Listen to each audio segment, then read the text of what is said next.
পিরিয়ডের সময় হচ্ছে সানজিদার। কালকে পিরিয়ডের ডেট। টিউশনি থেকে আসার সময় ফার্মেসি থেকে প্যাড কিনে বাসায় ফিরছিল। বাসায় যাওয়ার সময় কিছু বখাটে ছেলে সানজিদার পেছনে অশ্লীল ভঙ্গিতে কথা বলতে বলতে যাচ্ছিল। প্যাডটা একটা প্যাকেটের মধ্যে ছিল। বাইরে থেকে বোঝা যাচ্ছিল প্যাকেটের মধ্যে প্যাড আছে। ব্যাগের মধ্যে বই বেশি হয়, প্যাড ব্যাগের মধ্যে নেয়নি। যদিও সেভাবে নিলে ব্যাগের মধ্যেই জায়গা হয়ে যেত। যত সব দোষ সানজিদার বান্ধবীর। সানজিদা বলেছিলাম ভালো করে ঢেকে নিই। বলা যায় না রাস্তায় কেউ খারাপ দৃষ্টিতে থাকতে পারে, কিন্তু সানজিদার বান্ধবী বলে এখন আর আগের মতো সময় নেই। এসব সমস্যা অনেক আগে হতো, এটা নিয়ে কেউ আর খারাপ কথা বলবে না। কিন্তু এখন বখাটে ছেলেগুলো সানজিদার পেছনে লেগেছে। রাস্তা কিছুটা নির্জনের মতো, বেশি মানুষ যাতায়াত করে না, আর সেই জন্যই বখাটে ছেলেগুলো আরও বেশি সুযোগ পেয়েছে। এখনও কিছু কিছু কুলাঙ্গার আছে যারা মানসিকভাবে ক্ষতিগ্রস্ত। এমন পরিস্থিতিতে কিছুটা ভয় পেয়ে যায় সানজিদা। কী করবে সে বুঝতে পারছে না। রাস্তায় কোনো মহিলা বা পুরুষ মানুষ নেই যে তাদের কাছ থেকে সাহায্য নেবে। দুপুরের সময় কেউ নেই। রাস্তায় সম্পূর্ণ একা হয়ে গিয়েছে সানজিদা। অল্প কিছু পথ যাওয়ার পরে দেখে সানজিদার ছোট ভাই আসছে হাঁটতে হাঁটতে। ভাইকে দেখে কিছুটা স্বস্তি পায় সানজিদা। কিন্তু এরপর যা হলো সেটা দেখার জন্য মোটেও প্রস্তুত ছিল না সানজিদা। অনেক অবাক হয়। সানজিদা আশা করেছিল ছোট ভাই যখন আসছে তাহলে ভয়ের আর কিছু নেই, কিন্তু উল্টো বোনকে উত্ত্যক্ত করছে ছোট ভাই। সানজিদা প্যাডের প্যাকেটটা ব্যাগের মধ্যে ঢুকিয়ে নেয়। এই প্রথম প্যাড কিনে নিয়ে আসছে সানজিদা। প্রতিবার বাবাই কিনে নিয়ে এসে দেয়, কিন্তু এবারে নিজেই কিনে নিয়ে আসতে গিয়ে বিপদে পড়েছে। সবথেকে বেশি সমস্যা হয়েছে সানজিদার বান্ধবীর জন্য। প্যাডের প্যাকেটটা ব্যাগে ঢুকিয়ে নিয়ে জোরে জোরে হাঁটতে থাকে সানজিদা। আর কোনো উপায় না পেয়ে সামনের একটা বাড়িতে ঢুকে যায় সানজিদা। কিছুক্ষণ পর উঁকি মেরে দেখে আর কেউ নেই। ওই বাড়ি থেকে বেরিয়ে জোরে জোরে হেঁটে বাসায় আসে। শীতকালের মধ্যেও ঘেমে গিয়ে সানজিদা। মেয়ের এমন অবস্থা দেখে সানজিদার মা বলে, কি হয়েছে সানজিদা তোর? এত ঘামছিস কেন? কোনো সমস্যা হয়েছে কি না? না মা, কোনো সমস্যা হয়নি আমার, আমি ঠিক আছি। একটু জোরে হাঁটছি তো তাই ঘেমে গিয়েছি। রুমে ঢুকে ফুপিয়ে ফুপিয়ে কান্না করছে সানজিদা। আর ভাবছে আমার ভাই আমার সাথে এমন জঘন্য কাজ করলো কিভাবে। নিজেকে সান্ত্বনা দিয়ে বলে বোরখা পরে মুখ ঢাকা ছিল তাই আমাকে চিনতে পারে নাই, সেই জন্যই হয়তো এমন করেছে। আর বোরকা নতুন ছিল, আজই প্রথম পড়েছে, সেই জন্য আরও বেশি চিনতে পারেনি। কিন্তু আমি না হয়ে অন্য কোনো মেয়ে হলেও বা এমন জঘন্য কাজ কেন করবে? আমি সেখানে ছিলাম জানলে আমার সাথে এমন করতো না, কিন্তু অন্য মেয়ে ভেবে করেছে। ওই বখাটে ছেলে আর আমার ভাইয়ের মধ্যে কোনো পার্থক্য নেই। আব্বা যদি এটা জানতে পারে তাহলে আমার ভাইকে মেরেই ফেলবে, বলা যাবে না আব্বাকে। রাতে সবাই একসাথে খাওয়া দাওয়া করছি আর টিভিতে সংবাদ চলছে। প্রতিদিন রাতে সংবাদ দেখে আর খাওয়া দাওয়া করে বাবা। সংবাদে বলেছে বাসের মধ্যে একটা মেয়েকে একা পেয়ে বাস ড্রাইভার আর হেল্পার মিলে 18 বছরের একটা মেয়েকে ধর্ষণ করেছে। বাবা তখন বলল সমাজটা একদম নষ্ট হয়ে গেছে, চারিদিকে শুধু ধর্ষণ, নারী নির্যাতন চলছে। সানজিদা তখন বলল সব ছেলেরা এক বাবা, এরা কখনো ভালো হবে না। সুযোগ পেলে হাতছাড়া করে না, এদের থেকে বাঁচার কোনো উপায় নেই। সানজিদার ছোট ভাই তখন বলে সব ছেলেরা এক না, সব ছেলেরা ধর্ষক হয় না। অনেক ছেলে আছে তারা মেয়েদের সম্মান করতে জানে। সানজিদা তখন মুচকি হেসে বলে সব ছেলেরা ধর্ষক না, তবে কিছু কিছু ছেলে রাস্তায় চলার পথে মেয়েদের পেছনে পেছনে গিয়ে একা পেয়ে মেয়েদেরকে উত্ত্যক্ত করে, এরাও ধর্ষকের থেকে কম না। সুযোগ পেলে এরা ভয়ঙ্কর ধর্ষক হয়ে ওঠে সমাজে। সানজিদার কথা শুনে কিছুটা নড়ে চড়ে বসে সানজিদার ছোট ভাই। আর আজ দুপুরের কথা ভাবতে থাকে। আজকেও একটা মেয়েকে একা পেয়ে উত্ত্যক্ত করেছে, কিন্তু সেটা তার বোন ছিল এটা সে জানে না। সানজিদার বাবা বলে তুই তো প্রতিদিন একা একা যাওয়া আসা করিস টিউশন কলেজে, তোকে কি কেউ ডিস্টার্ব করে রাস্তায়? না বাবা, আমাকে কেউ ডিস্টার্ব করে না। আমার এমন একটা ভাই থাকতে আমাকে ডিস্টার্ব করার সাহস কেউ পাবে না। তুমি চিন্তা করো না। পরের দিন সকালে আবার টিউশনিতে যায় সানজিদা। টিউশনিতে গিয়ে বান্ধবীকে বকাবকি শুরু করে দেয় সানজিদা। তোর জন্য আমাকে হয়রানি হতে হয়েছে অনেক, সব দোষ তোর। সানজিদার বান্ধবী বলে কি হয়েছে আগে সেটা তো বল আমাকে। আমি তোকে বললাম প্যাডের প্যাকেটটা ব্যাগের ভেতরে নেই, কিন্তু তুই শুনলি না। বললি যে সমাজ আর আগের মতো নেই, কিন্তু সমাজ আগের মতোই আছে। কাল রাস্তায় আমাকে কিছু বখাটে অনেক উত্ত্যক্ত করেছে। আর আমার ভাই? তোর ভাই কি? না কিছু না। আরে বল তো কি হয়েছে? তোর ভাইও কি তোকে উত্ত্যক্ত করেছে? আরে না, কী সব বাজে বাজে কথা বলিস। আমার ভাই এমন করবে কেন? করতেও তো পারে। তুই বোরখা পরেছিলি, তোকে চিনতে না পেরে বাজে মন্তব্য করেছে। আরে এমন কিছু না, আমি বলতে চাইছিলাম আমার ভাই জানলে ওই ছেলেগুলোর সাথে ঝামেলা করবে, সেই জন্যই বলি নাই।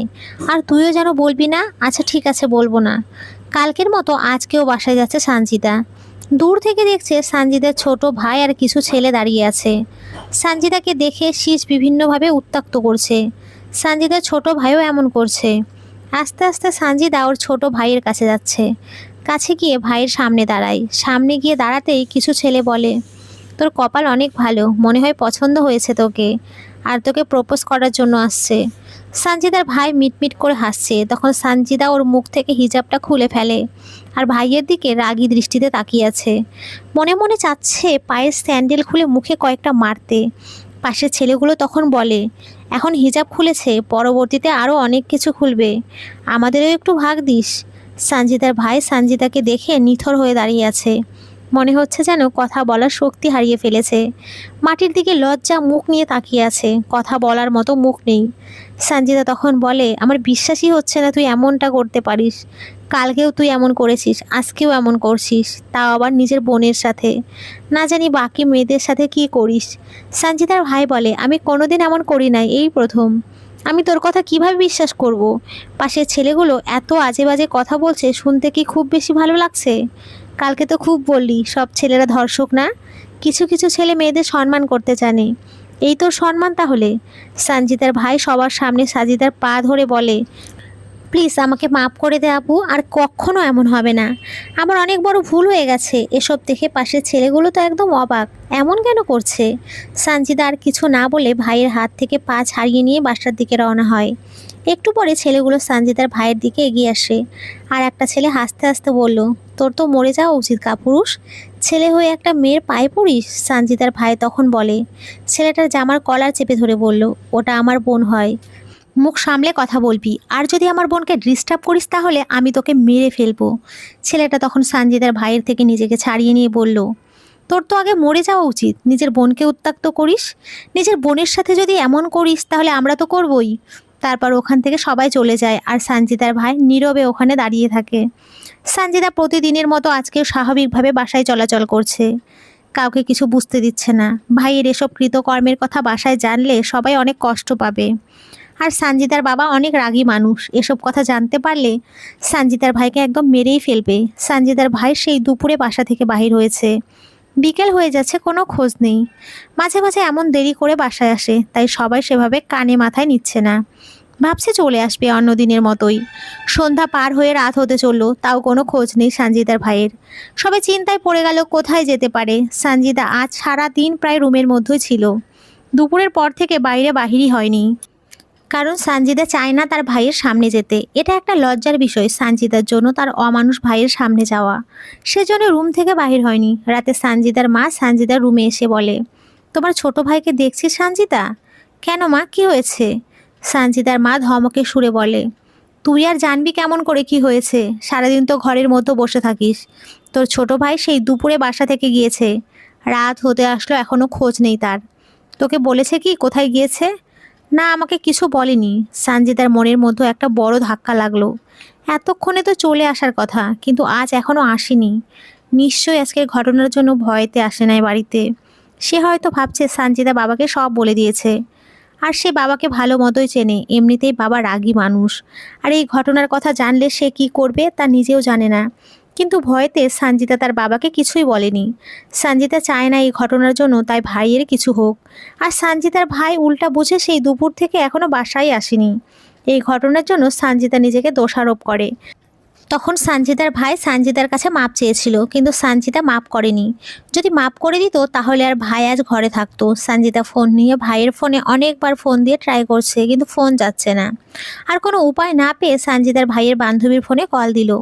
2-3 বারের মতো ফোন দেওয়ার পরে ফোন রিসিভ করলো। হ্যালো তানিয়া, হ্যাঁ আপনি কে বলছেন? আমি আকাশের বড় বোন সানজিদা বলছি। হ্যাঁ আপু বলো, কি হয়েছে? তুমি কি আকাশকে দেখেছো? সেই দুপুরে বাসা থেকে বাহির হয়েছে, কিন্তু এখনও বাসায় ফেরেনি। ওর ফোনও বন্ধ আছে, কলও যাচ্ছে না। না আপু, আমার সাথে ওর সারাদিন কথা হয়নি। আচ্ছা ঠিক আছে, ধন্যবাদ। যদি আকাশের সাথে যোগাযোগ হয় তাহলে এই নাম্বারে ফোন দিয়ে বলবে, আমাকে জানাবে আকাশ কোথায় আছে। আচ্ছা ঠিক আছে আপু, আমি জানাবো তোমায়। চিন্তা করো না, হয়তো কোনো বন্ধুর বাসায় আছে। রাতের মধ্যে বাসায় চলে আসবে ইনশাল্লাহ, তাই যেন হয়। প্রতিদিন যাই হোক না কেন সানজিদার বাবার সংবাদ দেখা মিস হবে না। সারাদিন ছেলে নিখোঁজ, কিন্তু খবর তার দেখতেই হবে। ছেলে খোঁজ বাদ দিয়ে সংবাদ। সানজিদার মা এসে বলে, আপনার কি আক্কেল জ্ঞান বলতে কিছু আছে? কেন, আমি আবার কি করলাম? আপনার ছেলে সারাদিন নিখোঁজ, আপনি তাকে না খুঁজে এখন সংবাদ দেখছেন। আত্মীয় স্বজনের বাসায় একটু ফোন দিয়ে দেখতেও তো পারেন। তোমার ছেলের সেদিনের কথা কি ভুলে গেলে? নানির বাসায় গিয়ে বলেছিল আমাদের কিছু না বলে, আমি ওর নানির বাসায় ফোনও দিচ্ছি, সেখানেই নেই। হঠাৎ সংবাদ দেখার সময় সংবাদে বলে, আজ সন্ধ্যার সময় চুয়াডাঙ্গা সদরে ব্রিজের পাশে একটা গলা কাটা লাশ পাওয়া গেছে। বয়স আনুমানিক 17 বছরের কাছাকাছি হবে। সানজিদার বাবার মনে ভয় জেগে যায়। আকাশের বয়স প্রায় 18 বছর, এটা কি তাহলে আকাশেরই লাশ? তবা তবা, এমন হতে পারে না। আকাশের সাথে কার কি শত্রুতা যে এমন হবে? সানজিদার মা কান্নাকাটি শুরু করে দিয়েছে। সানজিদার বড় ভাই বলল, মা থামো তো, এমন করছো মনে হচ্ছে ওটা সত্যি সত্যি আকাশের লাশ। অন্য কারো হতে পারে, নিজেকে দুর্বল না করে শক্ত করো। আমাদের থানায় গিয়ে দেখে আসা উচিত। সানজিদা পাথরের মতো দাঁড়িয়ে আছে, কি করবে বা কি বলবে কিছুই বুঝতে পারছে না। যদি ওটা সত্যি সত্যি আকাশের লাশ হয় তাহলে নিজেকে কখনো ক্ষমা করতে পারবে না। সানজিদার বাবা বলল, আমার ফ্রেন্ড ওই থানার এসআই, আমি ফোন দিয়ে জেনে নিচ্ছি। আকাশকে আমার ফ্রেন্ড চেনে। হ্যালো সাইফুল। হ্যাঁ আমজাদ বল। সানজিদার বাবা, বন্ধু, আমার ছেলে সেই দুপুরে বাসা থেকে বাইর হয়েছে, এখন পর্যন্ত বাসায় আসেনি। থানায় রিপোর্ট করিয়েছিস? না, এখনও করি নাই। ভাবছিলাম সকাল পর্যন্ত অপেক্ষা করব, তারপর যদি না আসে তাহলে থানায় রিপোর্ট করব। মাঝে মাঝে দেরি করে আসে, কিন্তু আজ বেশি দেরি করছে, এখনও আসেনি।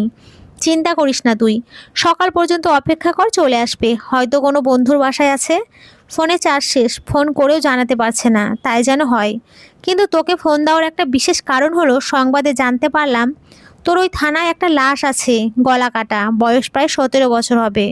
বাসায় সবাই আতঙ্কের মধ্যে আছে। আকাশের বয়স প্রায় 18 বছরের মতোই হবে। তুই একটু ভালো করে দেখ তো, ওটা আকাশ নাকি অন্য কেউ। আমি তো ছুটিতে আছি আমজাদ, আর বাড়িতেও নেই, থাকলে গিয়ে দেখে আসতাম। তুই একটু কষ্ট করে থানায় গিয়ে দেখে আয়, দোয়া করি যেন আকাশ না হয়। সানজিদার বড় ভাই আর বাবা দুজন রাতে বাইক নিয়ে থানায় যায়। থানার লাশের সামনে গিয়ে মুখ থেকে কাপড় সরানোর সাহস পায় না। মনের মধ্যে একটা ভয় কাজ করছে, যদি আকাশ হয় এটা। কাপড় সরানোর জন্য হাত বাড়িয়ে দিয়েও হাত সরিয়ে নেয় আমজাদ সাহেব। সানজিদার বড় ভাই বলে, থাক বাবা, তোমাকে দেখতে হবে না, আমি দেখছি। সানজিদার বড় ভাই আস্তে আস্তে কাপড়টা সরিয়ে দেখে এটা আকাশ না অন্য কেউ। সানজিদার বাবাও দেখে, কিছুটা স্বস্তি পায়, এটা আকাশ না অন্য কেউ। কিন্তু সানজিদার ভাইয়ের মনে সন্দেহ জাগে, এটা কে হতে পারে যদি আকাশ না হয়?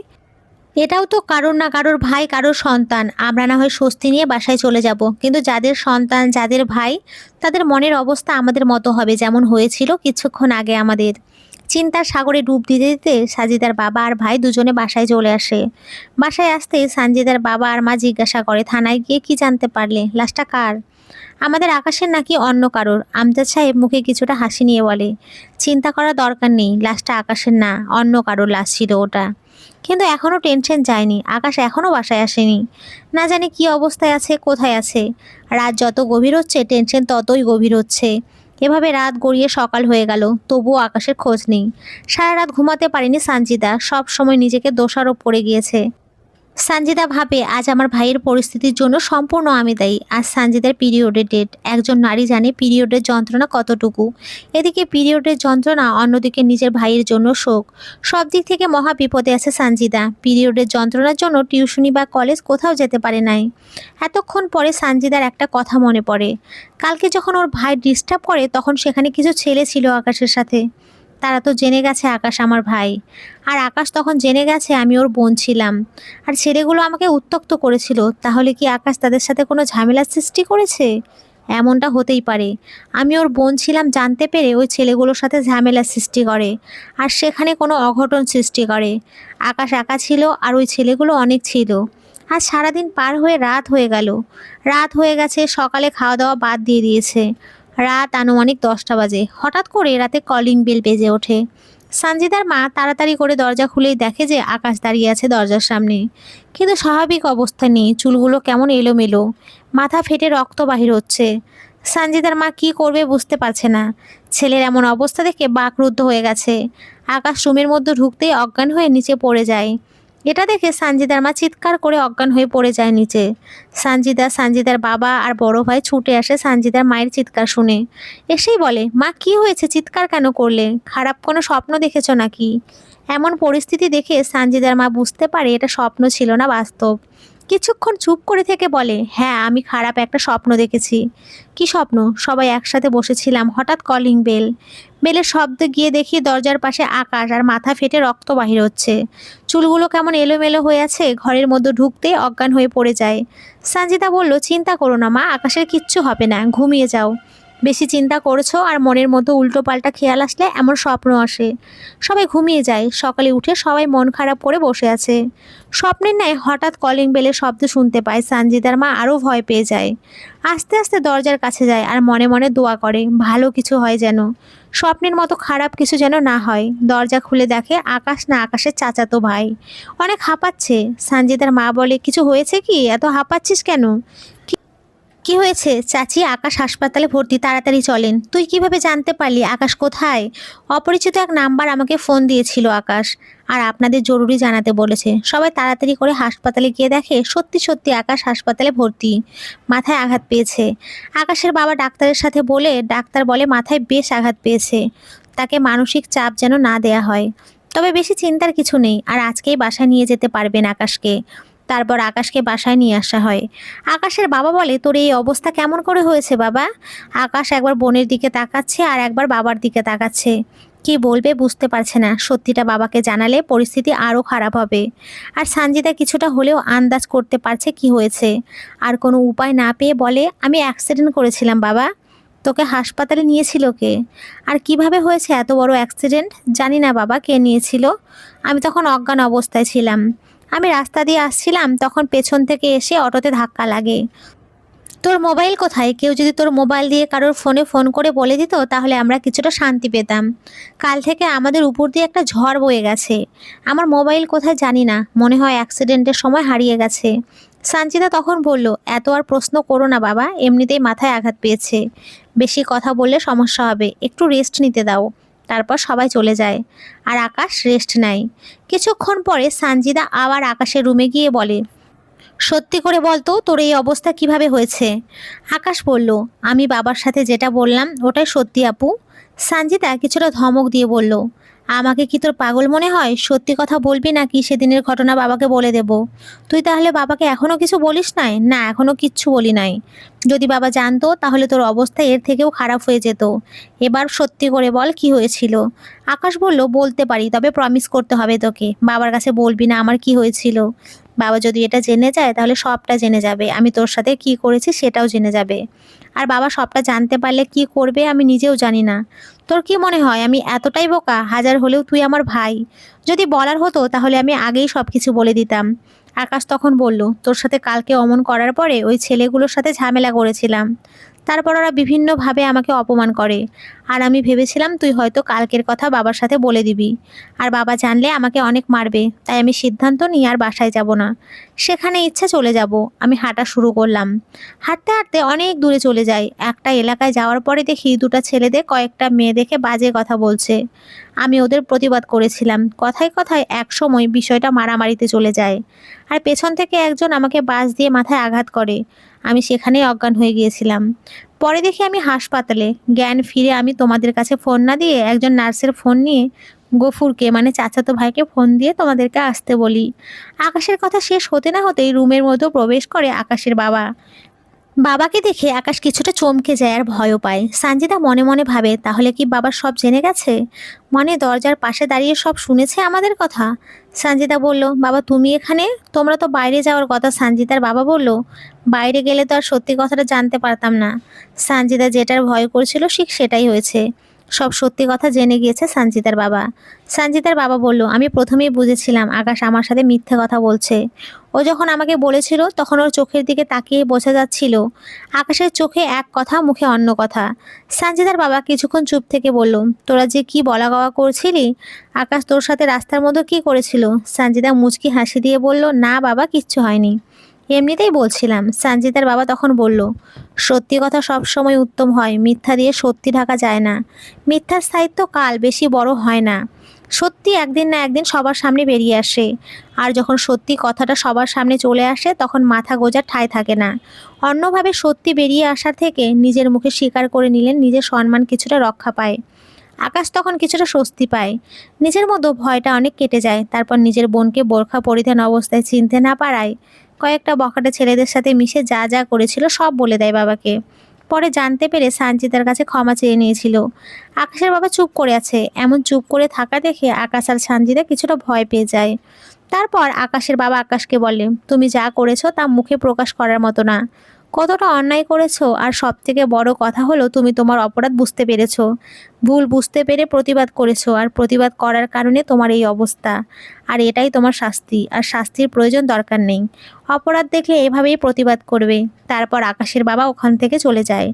আকাশের চোখ দিয়ে কয়েক ফোঁটা পানি পড়ল। 7 দিন পর আকাশ অনেকটা সুস্থ হয়েছে। আকাশ প্রতিদিন সানজিদাকে আর টিউশনিতে আর কলেজে দিয়ে আসে। রাস্তায় চলার সময় সানজিদার আর সমস্যা হয় না। সানজিদা পড়ে মহিলা কলেজে আর আকাশ পড়ে সরকারি কলেজে। সানজিদা আর আকাশ বয়সের পার্থক্য খুব বেশি না, মাত্র 1 বছর। আকাশের ভাই খোঁজ খবর নিয়ে কিছুদিন পরে জানতে পারে থানায় যে লাশটি ছিল সেটা কিশোর গ্যাংয়ের ছেলের একজন সদস্য।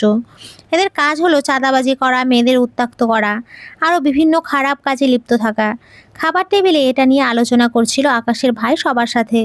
আকাশ মনে মনে প্রতিজ্ঞা করে বড় হয়ে ভালো একজন পুলিশ হবে আর এসবের নির্মূল করবে। সানজিদার বাবা সানজিদাকে বলে, রাস্তায় একটু দেখে শুনে চলবি মা, চারিদিকে পরিস্থিতি ভালো না। খুন ধর্ষণের পরিমাণ দিন দিন বেড়েই চলেছে। সানজিদা বলে, তুমি একদম চিন্তা করো না বাবা, আকাশ আছে তো। আমি কোথাও গেলে দুজনে একসাথে যাই, সমস্যা হবে না। আজকে সানজিদা তার বান্ধবীর বাসায় যাওয়ার কথা। আকাশও যেত, কিন্তু আকাশের শরীর ভালো ছিল না, জ্বর আসছে, তাই সানজিদা একাই যায়। বাসা থেকে মানা করেছিল যাওয়ার জন্য, কিন্তু সানজিদা একাই চলে যায়। বলে কিছু হবে না, সন্ধ্যার আগেই বাসায় চলে আসবো। জরুরি যেতেই হবে। সানজিদা সেই দুপুরে বাহির হয়েছে। সন্ধ্যা হয়ে যাচ্ছে কিন্তু বাসায় ফিরছে না।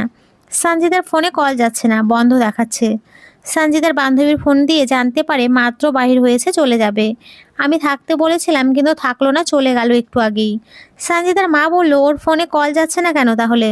চিন্তা করবেন না আন্টি, সানজিদার ফোনে চার্জ শেষ। সন্ধ্যা গড়িয়ে রাত 9টা বেজে যাচ্ছে, কিন্তু তাও সানজিদার খোঁজ নেই। বাসায় সবাই আতঙ্কের মধ্যে আছে। এতক্ষণ তো চলে আসার কথা সানজিদার। সানজিদা কখনো এমন করে না। এর আগেও কয়েকবার বান্ধবীদের বাসায় গিয়েছিল, কিন্তু সময় মতো চলে এসছে। কখনো এত দেরি করে না। রাত পার হয়ে ভোর রাত হয়ে গেছে, তাও খোঁজ নেই। সানজিদার বাবা পুলিশে রিপোর্ট করিয়ে আসে সানজিদার নিখোঁজের। 2 দিন পরে সানজিদার লাশ পাওয়া যায়। পোস্টমর্টম রিপোর্ট আসে খুন করার আগে ধর্ষণ করা হয়েছে, তারপর শ্বাসরোধ করে মারা হয়েছে। এই ঘটনার পরে সানজিদার মা মানসিক ভারসাম্য হারিয়ে ফেলে। বোনের জন্য আকাশের মতো বুক ফাটা কষ্ট থাকলেও কখনো ভেঙে পড়েনি। 7 বছর পর আকাশ আজ আন্ডারকভার পুলিশ অফিসার। নিজের বোনকে বাঁচাতে না পারলেও শত শত বোনের জীবনের দায়িত্ব আজ তার উপরে, এবং সঠিকভাবে তার দায়িত্ব পালন করছে আকাশ। ভুল ত্রুটি থাকলে ক্ষমা দৃষ্টিতে দেখবেন। আর বন্ধুরা, তোমরা সকলে খুব ভালো থেকো, সুস্থ থেকো। সকলকে অসংখ্য ধন্যবাদ। নমস্কার বন্ধুরা, খুব ভালো থেকো।